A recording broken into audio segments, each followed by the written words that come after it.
तो कल पिछली क्लास में हमने इनइलास्टिक कोलिजन इन 1D पढ़ा था। आज हम पढ़ेंगे इलास्टिक कोलिजन इन 2 डायमेंशन। अब 2 डायमेंशन का मतलब क्या है कि मतलब अब अगर ऑब्जेक्ट टकरा रहा है ना, तो हवा में भी उछल सकता है वो। ठीक है, ये हवा में भी उछल सकता है, ज़मीन पे भी गिर सकता है। तो इसलिए इसको हम 2D कह रहे हैं। 2D मतलब अब एक्स और वाई दोनों में चेंजेस आ सकते हैं, यानी एक्स में भी चेंजेस आ सकते हैं और वाई में भी चेंजेस आ सकते हैं। ठीक है, तो सबसे पहले इसका एक बेसिक डायग्राम हम बना लेते हैं। तो बेसिक डायग्राम क्या है भाई, ये मास m1 है और ये कुछ इनिशियल वेलोसिटी से जा रहा है। u1 क्या है उसमें तुम्हारी, m1 क्या है, मास है, u1 क्या है तुम्हारी, इनिशियल वेलोसिटी। ओके,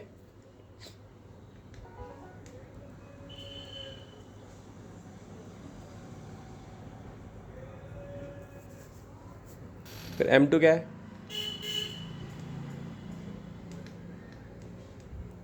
ये रेस्ट पर है और ये मेरी y एक्सिस है, ये x एक्सिस है। ठीक है,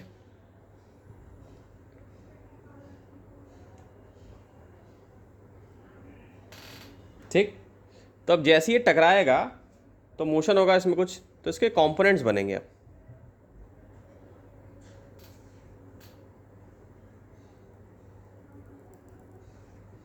ठीक है, ये θ1,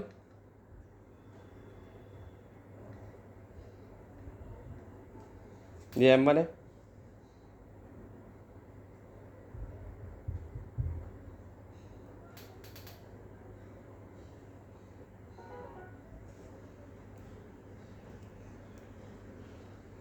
ठीक। तो अब इधर मान लो अगर वेलोसिटी हो रही है तो उसके दो कंपोनेंट मैं बना सकता हूँ। ये वाला जो θ1 है इसके पैरेलल है बिल्कुल, तो θ1 यहाँ पे भी लिख लेता हूँ। तो हो जाएगा v1 cos θ1, और ऑब्वियसली ये वाला जो होगा v1 sin θ1 होगा, लेकिन हम यहाँ पे दिखाएंगे नहीं, ये इसके पैरेलल कंपोनेंट है यहाँ पे। तो यहाँ पे हम क्या दिखाएंगे, v1 sin θ1। ओके, तो ये इसको हटा देता हूँ मैं, तो ऐसे दो कंपोनेंट बन जाएंगे इसके। ठीक है, v1 sin θ1 ऐसे ही नीचे भी आएगा, ये θ2 हो गया। ठीक, और यहाँ पे इसकी सीध में एक लाइन बना लूँगा, ये हो जाएगा m2 और ये हो जाएगा v2 cos θ2।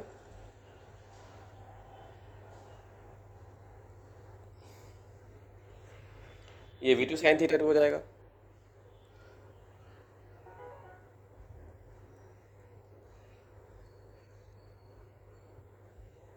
ये θ2 हो जाएगा, और ये क्या हो जाएगा, v2। ठीक है स्टूडेंट, सो इसमें मैंने कुछ लिखवाया नहीं है, सब कुछ सामने सामने है। मास m1 है, u1 इसकी इनिशियल वेलोसिटी है, मास इसका m2 है और m1 इसकी क्या है, ये m2 रेस्ट पर था, यानी कि इसकी जो u की वैल्यू वो 0 है, और इसकी जो है ये टकराने के बाद मास m1 इधर चला गया, m2 इधर चला गया, और इसके अलग अलग दो कंपोनेंट बन गए। ठीक है, तो अब हम इसमें क्या करेंगे कि मोमेंटम के जो कंजर्वेशन जो क्या कह रहे हो,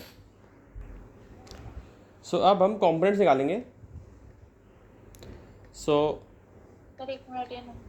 हाँ, क्योंकि इलास्टिक कोलिजन है ये, तो इलास्टिक कोलिजन में हमने शुरू में ही पढ़ा हुआ है कि मोमेंटम कंजर्व रहेगा इसमें, और काइनेटिक एनर्जी भी कंजर्व रहती है इलास्टिक कोलिजन में।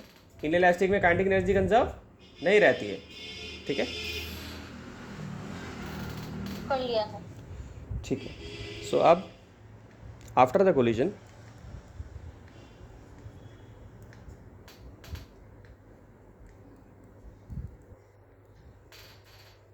the rectangular component of the momentum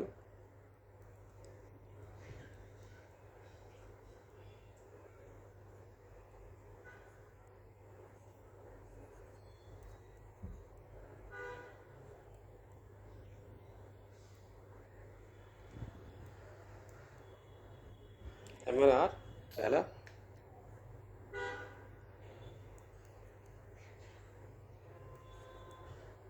along positive x axis,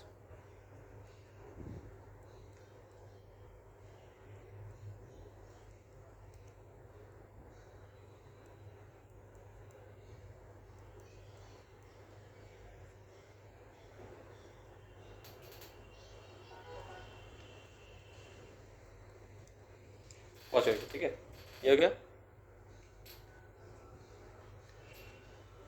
ये लिख गया। अभी हमने पहले M1 का लिखा है, M1 का देखा हमने कि M1 कहाँ गया, M1 cos थीटा में लिखा और M1 V1 sin थीटा में लिख लिया हमने। ठीक है, किस डायरेक्शन में देखे हमने, पॉजिटिव एक्स और पॉजिटिव वाई में देखा हमने। तो पॉजिटिव वाई में ये हो गया तुम्हारा, ये पॉजिटिव वाई में ये वाई के देखो पैरेलल है बिल्कुल ये वाला कंपोनेंट, तो पॉजिटिव वाई हो गया, M1 V1 sin थीटा हो गया। ठीक है, और ये क्या हो गया तुम्हारा M1 V1 sin थीटा 1 हो गया। Okay, along positive Y axis. अरे कभी ऐसा हो सकता है कि जैसे ऐसे ना जा रही हो बॉडी, कि पीछे की तरफ जा रही हो। हाँ हाँ, और भी केसेस हो सकते हैं, बिल्कुल हो सकते हैं, जरूरी थोड़ी ना कि M1 इधर ही गया M2 इधर ही गया, बहुत सारे केसेस हो सकते हैं। लेकिन अभी जो आपको पढ़ना है उसमें यही पढ़ना है कि M1 इधर चला गया M2 इधर चला गया। ऑब्वियसली डिफरेंट सिचुएशंस हो सकती हैं, कॉमन सेंस अगर हम लगाएं तो। फिर आते हैं after the collision.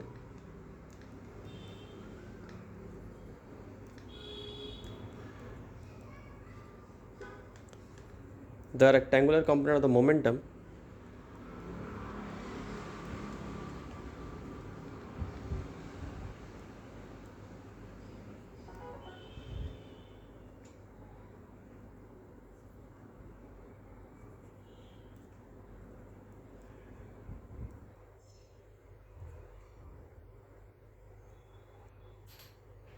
Are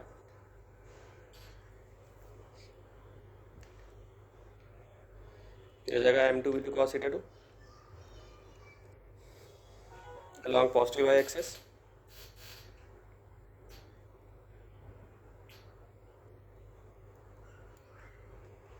second,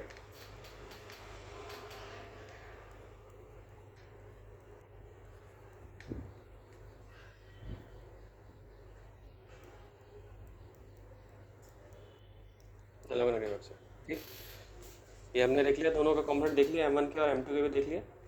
so M2V2 cos theta 2 हो गया और M2V2 sin थीटा 2 हो गया। अब हम अप्लाई करेंगे conservation of momentum along x axis, ये ध्यान देने वाली बात है। अप्लाइंग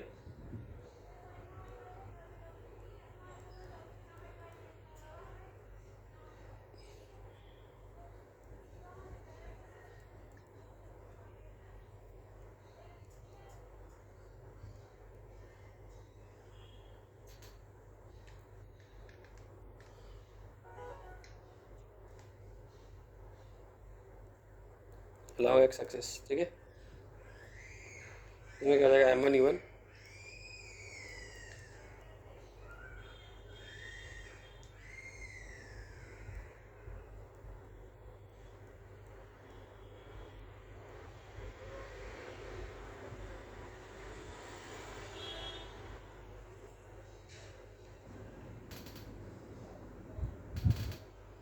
ठीक है, ये लिख सकते हैं, क्योंकि देखो स्टार्टिंग में क्या था, ये तो रेस्ट पे था, तो इसका U2 तो ज़ीरो हो गया तुम्हारा, तो ये U2 तो लिखा नहीं हमने। तो यहाँ पे अगर हम इसको देखें तो दूसरा वाला इसका ज़ीरो हो गया। और यहाँ पे हम क्या देख रहे हैं कि एक्स एक्सिस में देख रहे हैं, तो एक्स एक्सिस में कौन सा कंपोनेंट आ रहा है, ये एक्स एक्सिस में ही आ रहा है, ये भी एक्स एक्सिस में आ रहा है, तो इसीलिए M1V1 cos थीटा 1 और M2V2 cos थीटा 2 लिख लिया है। ठीक है, जब हम न्यूमेरिकल सॉल्व करेंगे उसमें भी हमें यही टेक्निक अप्लाई करनी है।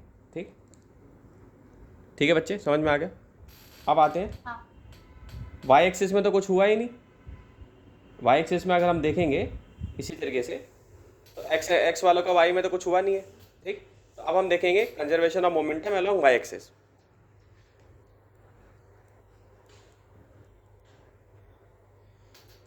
Conservation of momentum along Y axis,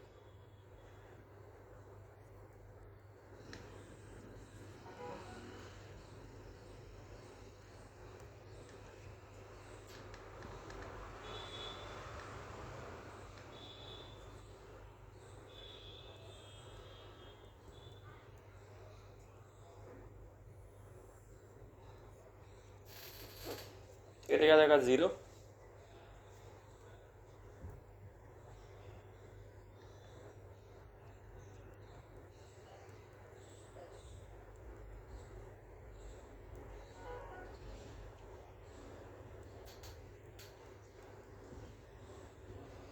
ले सकते हैं। अब हमने माइनस क्यों लगाया, इसमें हमने प्लस इसलिए लिया क्योंकि ये पॉजिटिव क्वाड्रेंट में था वाई एक्सिस के, इसमें हमने क्यों लिया क्योंकि ये नेगेटिव क्वाड्रेंट में था वाई एक्सिस के। ठीक है, वाई एक्सिस के नेगेटिव क्वाड्रेंट में था, इसलिए हमने इसको नेगेटिव ले लिया जो है। ठीक है, तो ये हमने लिख लिया -M2V2 sin थीटा 2, और ज़ीरो इसलिए लिखा है कि देखो इस डायरेक्शन में जो मोशन हो रहा था वो एक्स एक्सिस में हो रहा था ना, तो एक्स तो वाई में तो इस तरह इनिशियल तो है ही नहीं कुछ भी। इनिशियल तो तब इनिशियल किस में था, एक्स में था ना इनिशियल, यानी ऑब्जेक्ट पहले ऐसे मूव कर रहा था ना, ये तो था नहीं कि हवा में था पहले ही, और तो टकराने के बाद हवा में आया ना, तो इसीलिए इनिशियल इसका क्या है, ज़ीरो लिया हमने। ठीक है, लिख लिया इसको ऐसे ही। हाँ।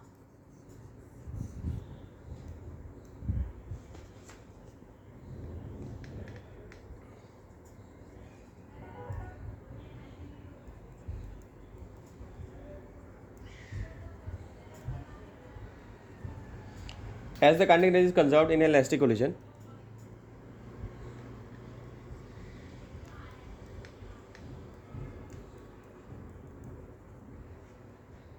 so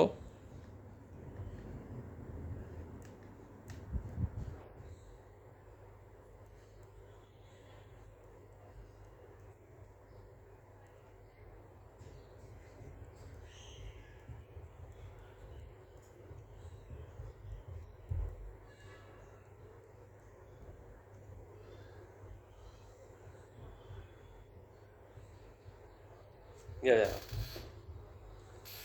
1/2 m1। कंपोनेंट का निकालना है। नहीं नहीं, काइनेटिक एनर्जी कंजर्वेशन लगा ली ना हमने, कंजर्व रहती है kinetic energy. So sir kinetic energy में कंपोनेंट के फॉर्म में नहीं लेते हैं, फिर क्वेश्चन के हिसाब से देखेंगे। मोमेंटम में देखा ना हमने, अभी क्वेश्चन के हिसाब से भी देखते हैं, लेकिन यहाँ पे हमने क्या लगाया सीधा, देखो दूसरा वाला तो रेस्ट पे था तो जीरो ले लिया उसका हमने, यहाँ फाइनल ये ले लिया V1 और V2, कंपोनेंट हमने मोमेंटम के हिसाब से ले लिया था। ठीक, तो अब हम इसके अलग अलग केसेस करेंगे, अलग अलग केस हम सॉल्व करेंगे। तो इसमें 4 अननोन क्वांटिटीज़ कौन सी हैं?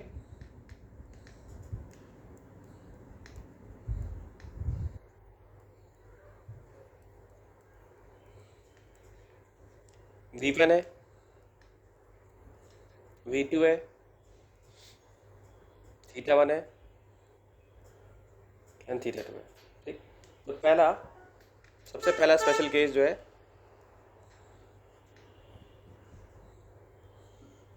वो है ग्लांसिंग कोलिजन का पहला।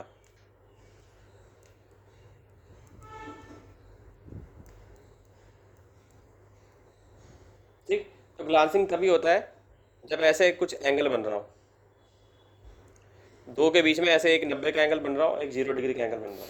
तो मान लो हम बोलेंगे θ1 जो है, जैसे बैट्समैन ग्लांस भी तो करते हैं ना, बॉल आती है और ऐसे करके बल्ले से सीधा यहाँ पे मार देते हैं, बोलते हैं ग्लैंस कर दिया इन्होंने, ये ऑफ साइड पे ग्लैंस कर दिया। क्रिकेटर्स होते हैं ना, बैट बॉल आती है सीधा ऐसा मार देते हैं, तो 90 डिग्री पे मूव करके तो बोलते हैं ग्लैंस कर दिया जो है, तो वैसे ही ग्लैंसिंग कोलिजन होता है। ठीक है, सो θ1 की वैल्यू जो होती है वो 0 डिग्री लगभग, और θ2 की वैल्यू जो होती है वो 90 डिग्री होती है। तो पहली इक्वेशन में अगर हम यूज़ करेंगे इसको, तो पहली इक्वेशन में जो हमारी पहली इक्वेशन थी m1u1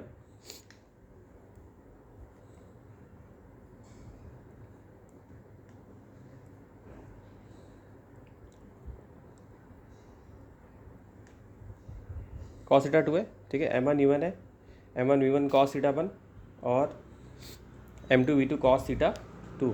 ठीक है,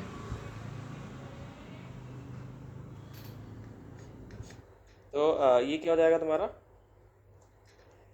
θ2 की जगह पे 0 cos 90 तो 0 हो जाएगा, ये पूरी टर्म तो 0 हो गई, cos 0 डिग्री 1 हो जाएगा। ठीक है, यहाँ पे cos 0 डिग्री पुट कर दूंगा तो ये 1 आ जाएगा, आएगा ना।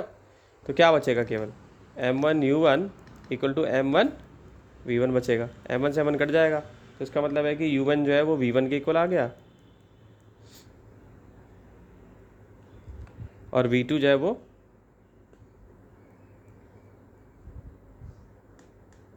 ज़ीरो के इक्वल आ गया। ठीक है,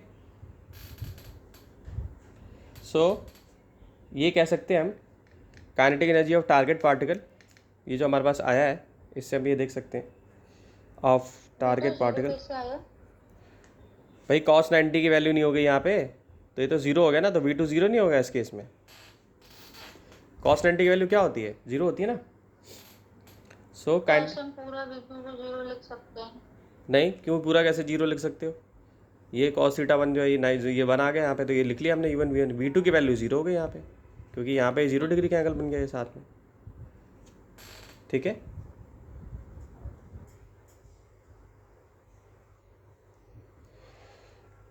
अब आते हैं kinetic energy of target particle.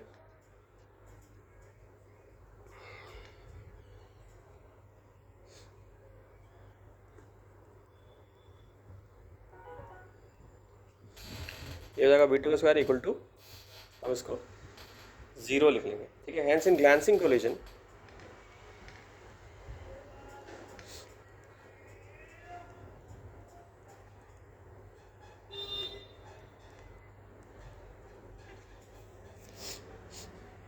the incident particle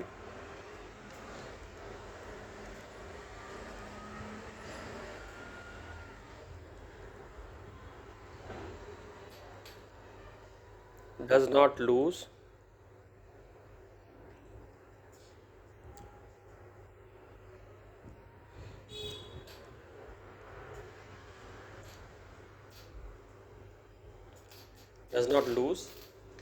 any kinetic energy.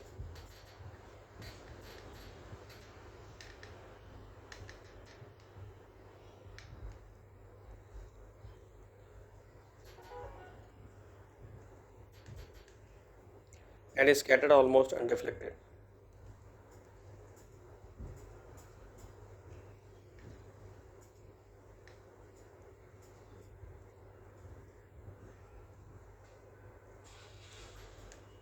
ठीक है, ये हो गया,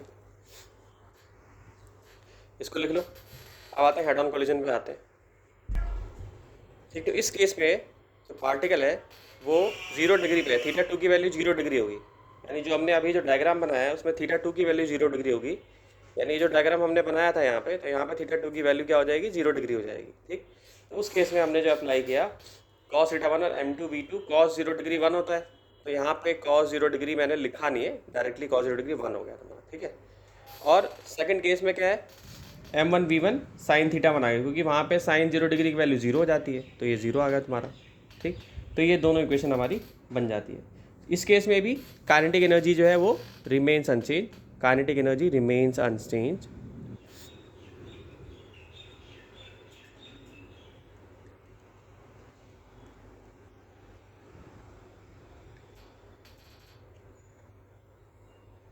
ठीक है।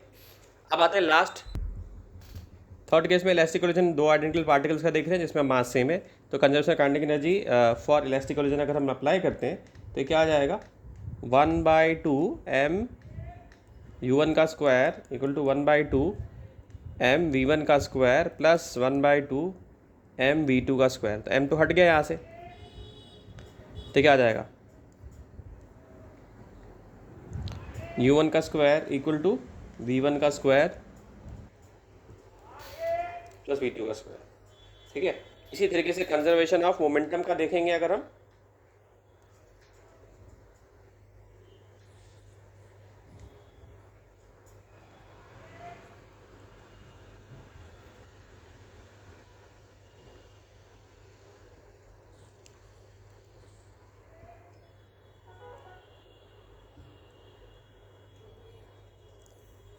इस केस में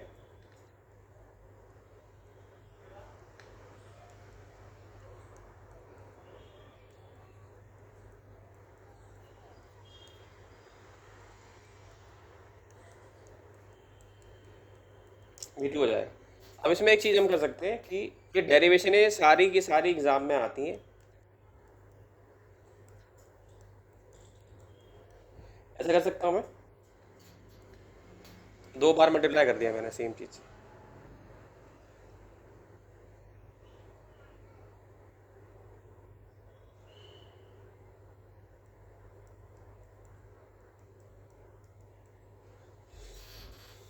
ठीक है।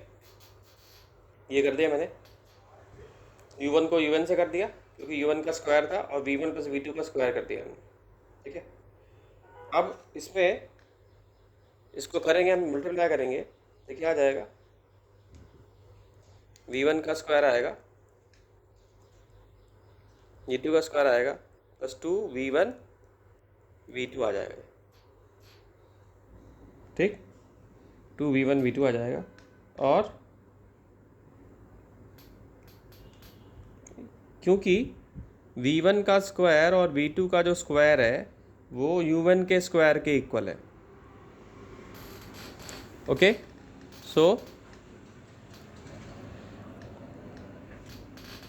क्या हो जाएगा ये u1 का स्क्वायर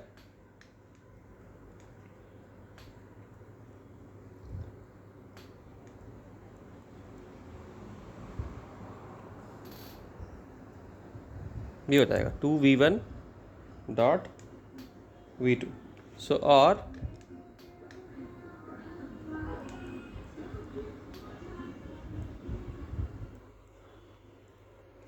ये इक्वल टू 0 है, v1 dot v2 equal to 0। ठीक, तो इसका मतलब है कि v1 और v2 के बीच में जो एंगल बन रहा है वो 90 डिग्री का बन रहा है। So angle between v1 and v1 v2 cos theta है। cos 90 क्या होता है, 0 होता है। So angle v1 and v2 is 90 degree. Understood? ठीक है, कोफिशिएंट ऑफ रेस्टिट्यूशन या कोफिशिएंट ऑफ रिसाइलेंस एनसीईआरटी में तो नहीं है, पुरानी एनसीईआरटी में था ये। तो इसका क्या मतलब है, इसका मतलब ये कि जब कोलिजन हो रहा होता है तो उसका रेशियो होता है कि कितनी जो सेपरेशन हो रहा है और जो मतलब जो बॉडी, दो बॉडी जैसे आपस में क्लोज आ रही हैं, ये इधर से कोलिजन हुआ, फिर मूव होने के बाद ये किधर गई। ठीक है, तो हम इसको ऐसे लिख सकते हैं कि जो v1 माइनस v2 है अपॉन u1 माइनस u2। कहने का मतलब ये है कि relative velocity of separation after collision है ना, सेपरेशन आफ्टर कोलिजन, ये क्या हो गया तुम्हारा, रिलेटिव वेलोसिटी ऑफ सेपरेशन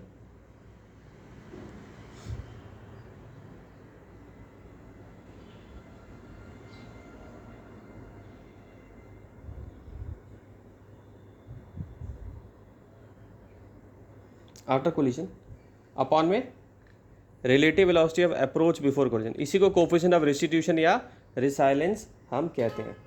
तो इसके तुम्हें केस याद रखने, नीट में से क्वेश्चंस आते हैं, पहले भी आए हुए हैं। तो ई की वैल्यू 1 होगी अगर वो परफेक्टली इलास्टिक कोलिजन होगा। परफेक्टली इलास्टिक कोलिजन पहले बता चुका हूँ। परफेक्टली इलास्टिक कोलिजन अगर होगा तो ई की वैल्यू क्या आएगी, सॉल्व करके 1 ही आएगी हमेशा। ठीक है, u1 माइनस u2 ये क्या होगा तुम्हारा, रिलेटिव वेलोसिटी ऑफ अप्रोच।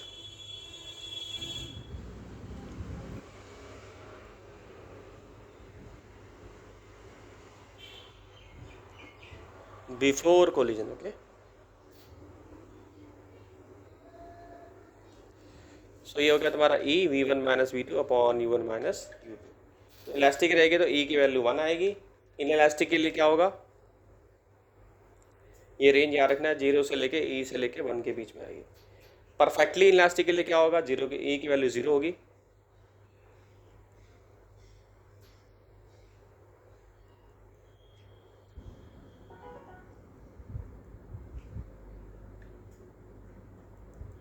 ठीक है, सुपर इलास्टिक कोलिजन के लिए क्या हो जाएगा, e की वैल्यू 1 से बड़ी होगी।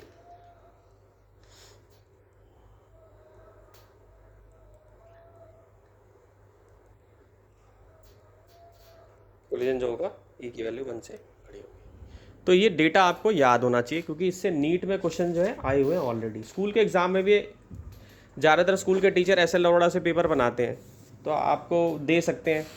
ठीक है, इसी टॉपिक से रिलेटेड है, एग्जाम्पल है 6.12 पेज 130। तो इसमें पहले क्वेश्चन तो सबको पता है भाई कहाँ से क्वेश्चन, आप लोग देख लोगे। क्वेश्चन को समझा देता हूँ और आंसर को समझा देता हूँ कि कैसे आया। तो इसमें है slowing down of neutrons.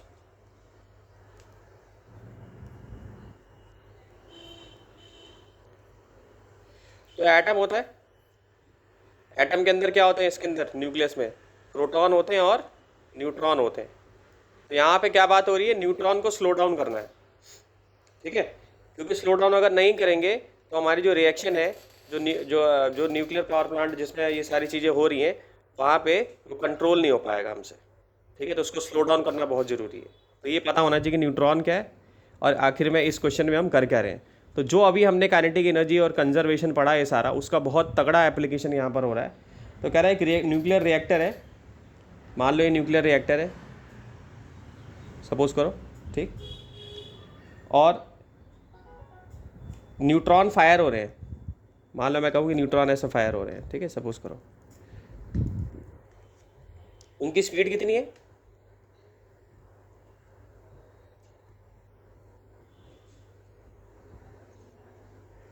10⁻⁷ metre पर सेकेंड है,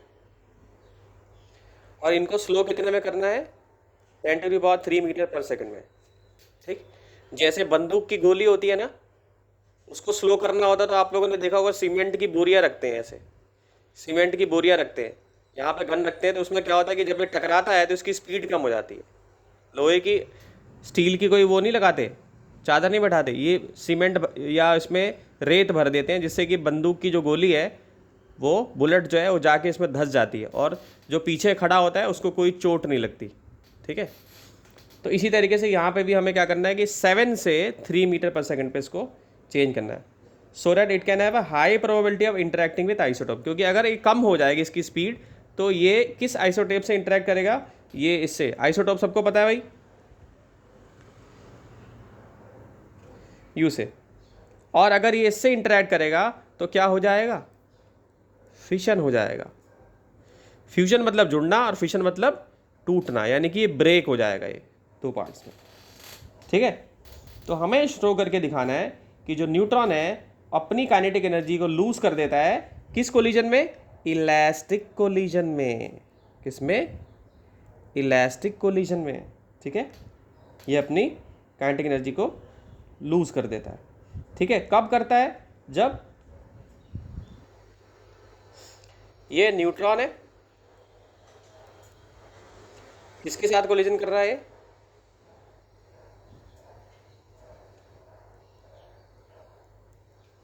लाइट न्यूक्लियस ऑफ ड्यूटेरियम,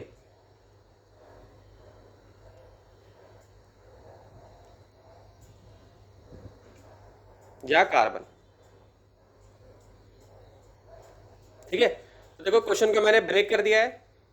ठीक है, डायग्राम से मैंने बताने की कोशिश करी है, अगर आप ध्यान से अपने रजिस्टर पे बना के एक एक लाइन पढ़ोगे समझोगे तो हो जाएगा।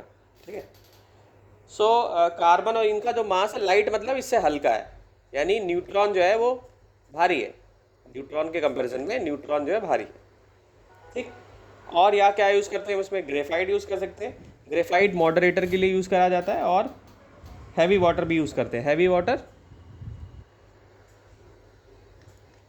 या ग्रेफाइट।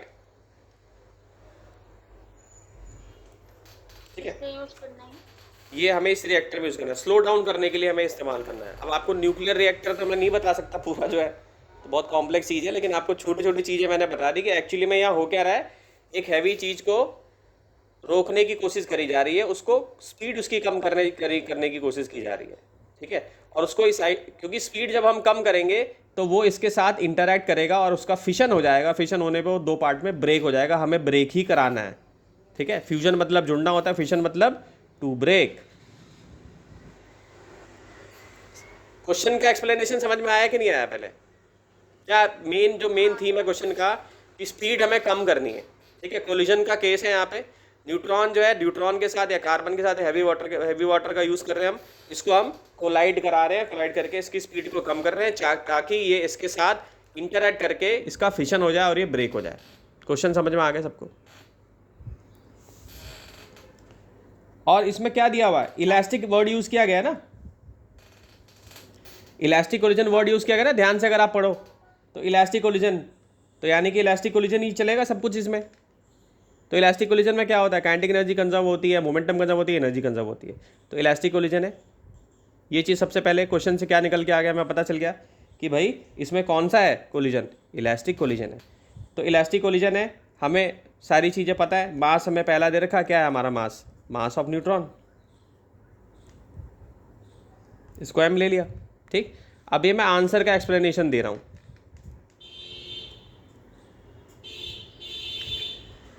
ठीक है, M2 क्या है, टारगेट न्यूक्लियस जिससे टकरा रहा है, जैसे कि ये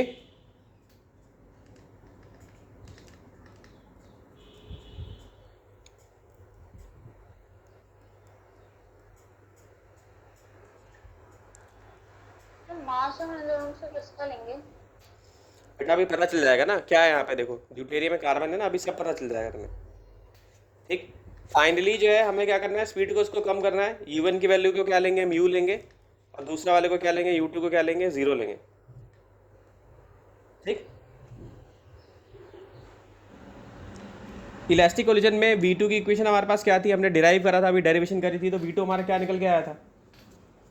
इलास्टिक कोलिजन में अगर हमने V2 निकाला था तो क्या निकल के आया था, यही था ना। V2 M2 minus M1 upon M1 नहीं, plus M2 U2 V2 plus 2m1 upon m1 plus m2, ठीक, ये यूज़ किया था। U2 dot U1 plus 2 M2 minus M1 M1 U1 हाँ डॉट U2, ये यूज़ करना था हमें, ठीक।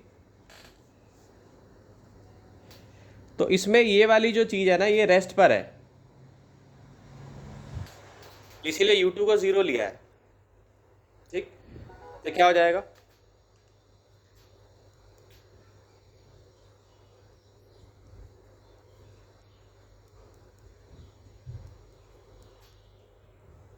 ये तो 0 था, तो सारा कुछ क्या हो जाएगा, इससे मल्टीप्लाई होगा, 0 हो जाएगा। होएगा कि नहीं, होएगा कि नहीं, हो जाएगा ना। हाँ सर। अब आते हैं initial kinetic energy of mass है। ये समझ में आया क्वेश्चन, ये क्यों ले लिया मैंने, क्योंकि इलास्टिक कोलिजन था। V2 क्यों लिया, V1 क्यों नहीं लिया मैंने, क्योंकि हमें इसको क्या करना है, फाइनल की बात हो रही है, हमें स्लो डाउन करना है इसको, स्पीड पे स्लो डाउन करेंगे तभी इंटरेक्ट करें, यानी फाइनल की ही बात हो रही है क्वेश्चन में, ठीक है। क्लियर कट नहीं पता चल रहा है तो उसको पढ़, इसीलिए मैंने पहले क्वेश्चन को एक्सप्लेन किया कि हो क्या रहा है इसमें एक्चुअली में। ये मुझे एक लाइन मिल गई इलास्टिक कोलिजन, तो मैंने इलास्टिक कोलिजन समझ लिया इसको, और इलास्टिक कोलिजन में मैंने इक्वेशन ले ली। V2 क्यों ले लिया, क्योंकि फाइनल वेलोसिटी की बात हो रही है, उसको स्लो डाउन करके हमें लाना है, स्लो करना है उसको, ताकि वो इंटरैक्ट कर सके। तो इससे ये पता चल रहा है कि यानी फाइनल वेलोसिटी की बात कर रहे हैं हम, इनिशियल वेलोसिटी के इसमें कोई ऐसा यूज़ अभी नहीं कर रहे हैं। टारगेट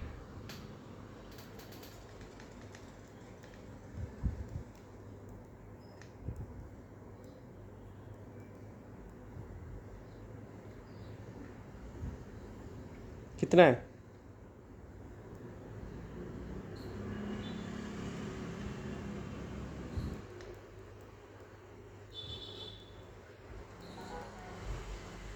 ये लिख सकता हूँ भाई, बताओ, लिख सकता हूँ ना इसको। हाँ सर। तो ये लिख लिया मैंने, इनिशियल काइनेटिक एनर्जी अब लिख दिया, final kinetic energy of mass भी दिखाएंगे हम, देखेंगे कितना है।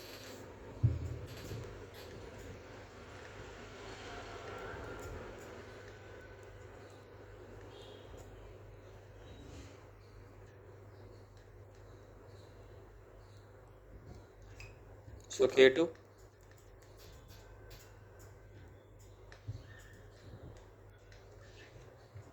V2 का स्क्वायर इक्वल टू क्या हो जाएगा, 1/2 m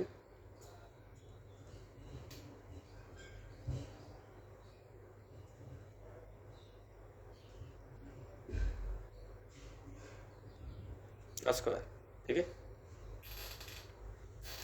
m लिया 2mu upon m plus m, ये कहाँ से लिया है भाई, ये V2 की वैल्यू हो गई ना यहाँ से, ठीक। तो ये V2 की वैल्यू का यहाँ पे हमने कर दिया सब्सिट्यूट, तो ये हमारे पास आ गया फाइनल एक्सप्रेशन, हमारा क्या आ गया,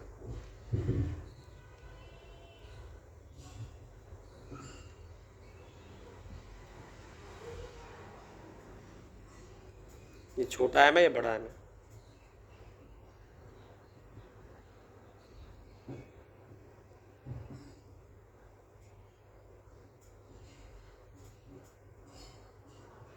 ठीक है, ये हो गया। अब आते हैं fraction of initial kinetic energy transferred.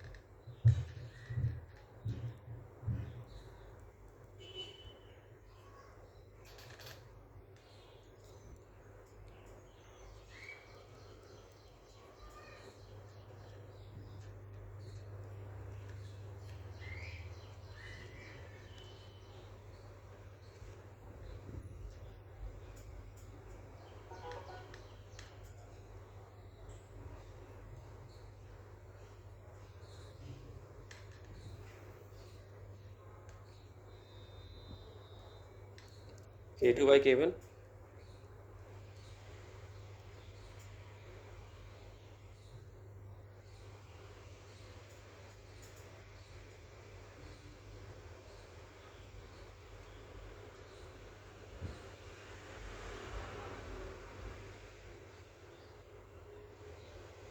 Upon 2mu square, ये क्या हो जाएगा,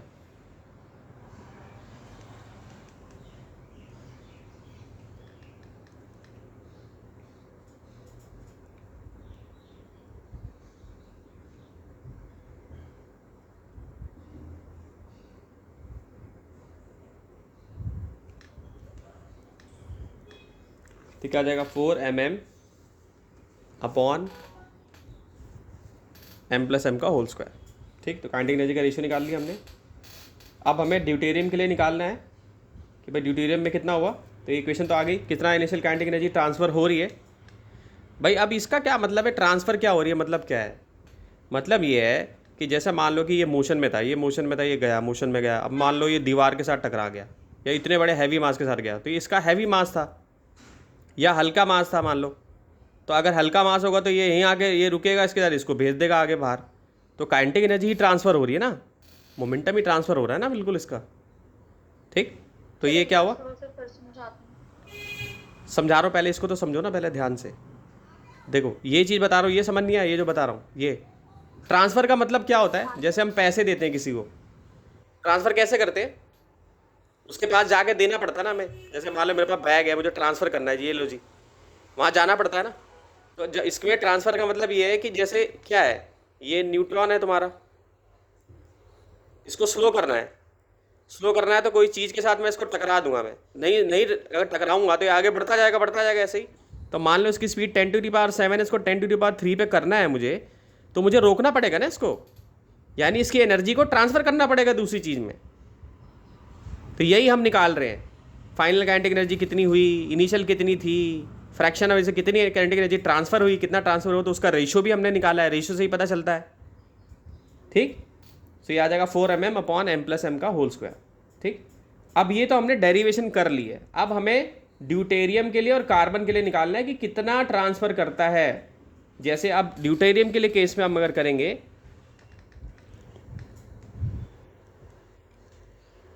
तो ड्यूटेरियम के लिए करेंगे तो इसका जो मास है वो 2m के इक्वल है। ठीक, तो फोर्स क्या हो जाएगा तुम्हारा, अभी हमने जो डिराइव करा, जो फ्रैक्शन ऑफ काइनेटिक एनर्जी जो है वो क्या थी, 4m अपॉन m+m का स्क्वायर है। ठीक, तो m की जगह पे क्या हो जाएगा, 2m हो जाएगा, और यहाँ पर क्या हो जाएगा, यहाँ पे 3m हो जाएगा। ठीक है, ड्यूटेरियम भी हाइड्रोजन का आइसोटोप होता है, प्रोटियम, ड्यूटेरियम और ट्रीटियम, ये तीनों ही हाइड्रोजन के आइसोटोप्स होते हैं। क्या हो जाएगा, 8m²।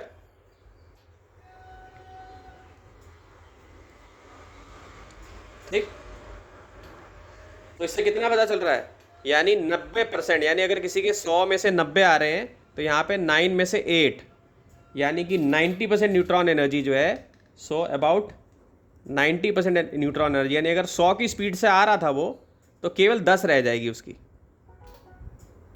क्योंकि सारी की सारी एनर्जी ड्यूटेरियम ने खींच ली, यानी एब्जॉर्ब कर ली। So about 90% of the neutron energy